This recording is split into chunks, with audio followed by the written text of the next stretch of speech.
దళిత యువకుడు సుబ్రహ్మణ్యం హత్య కేసు నుంచి తప్పించుకునేందుకు వైసీపీ ఎమ్మెల్సీ అనంతబాబు బరితెగించి చేసిన మరో కుట్రను పోలీసులు భగ్నం చేశారు.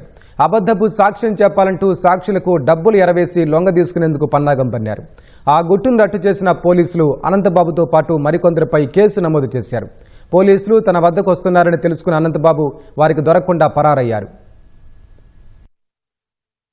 దళిత యువకుడు వీధి సుబ్రహ్మణ్యాన్ని హత్య చేసి మృతదేహాన్ని డోర్ డెలివరీ చేసిన కేసులో నిందితుడైన వైసీపీ ఎమ్మెల్సీ అనంతబాబు ఆ కేసు నుంచి తప్పించుకునేందుకు మరోమారు బరి తెగించారు.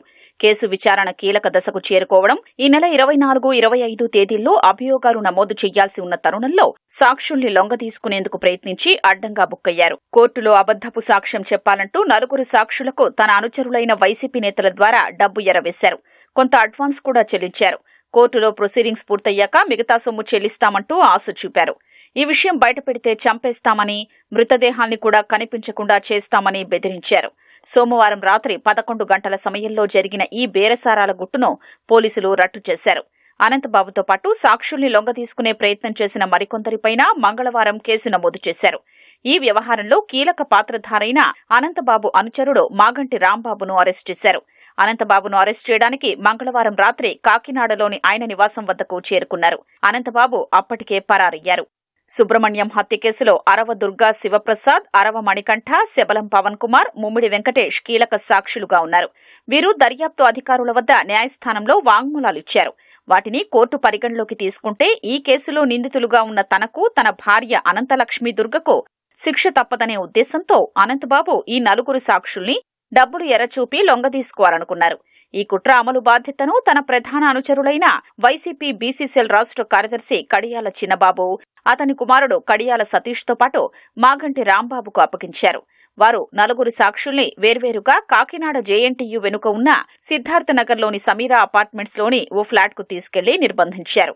వారి సెల్ ఫోన్లు తీసుకుని స్విచ్ ఆఫ్ చేశారు. సుబ్రహ్మణ్యం హత్య కేసులో అనంతబాబు లక్ష్మీదుర్గకు అనుకూలంగా సాక్ష్యం చెప్పాలని బెదిరించారు. చెప్పినట్లు వింటే ఒక్కొక్కరికి 3 లక్షలు ఇస్తామని, డబ్బు తీసుకోకపోతే చంపేస్తామని బెదిరించారు. అడ్వాన్స్గా ఒక్కొక్కరికి ₹1,00,000 చొప్పున బలవంతంగా అందజేశారు. సుబ్రహ్మణ్యం హత్య కేసులో సాక్షుల్ని పైనుంచి కింది వరకు అధికారుల్ని, న్యాయవాదుల్ని మేనేజ్ చేశామని అనంతబాబు అనుచరులు సాక్షులకు చెప్పారు. మీరు గతంలో ఇచ్చిన వాంగ్మూలాలేవీ మార్చక్కర్లేదని వాళ్లతో అన్నారు.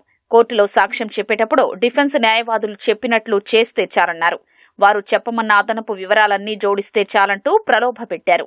సాక్షుల్ని లొంగ తీసుకునేందుకు అనంతబాబు ప్రయత్నిస్తున్నారని సుబ్రహ్మణ్యం సోదరుడు వీధి నవీన్ పోలీసుల దృష్టికి తీసుకొచ్చారు. దీంతో పోలీసులు గోప్యంగా విచారణ చేపట్టారు.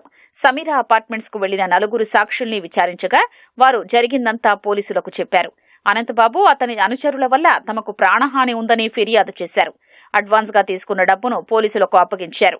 వారి ఫిర్యాదు ఆధారంగా అనంతబాబుతో పాటు అతని ప్రధాన అనుచరులైన చిన్నబాబు, ఆయన కుమారుడు సతీష్, కొండయ్యపాలెనికి చెందిన మాగంటి రాంబాబుపై వివిధ అభియోగాల కింద సర్పవరం పోలీస్ స్టేషన్లో కేసు నమోదు చేశారు.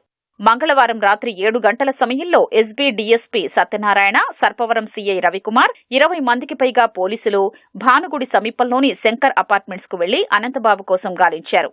ఎమ్మెల్సీ కారు అక్కడే ఉంది. గన్మెన్ అక్కడే ఉన్నారు. పోలీసులు వస్తున్నారని తెలిసి అనంతబాబు అంతకుముందే బైక్పై పరారయ్యారు. హత్య కేసులో ప్రస్తుతం అనంతబాబు బెయిల్పై ఉన్నారు. ఈ కేసులో సాక్షుల్ని ప్రభావితం చేస్తే ఆయన బెయిల్ రద్దుకు పరిశీలించొచ్చన్న నిబంధన ఉండడంతో పోలీసులు బాధితులతో ఆ మేరకు పిటిషన్ వేయించేందుకు సన్నద్దమవుతున్నారు.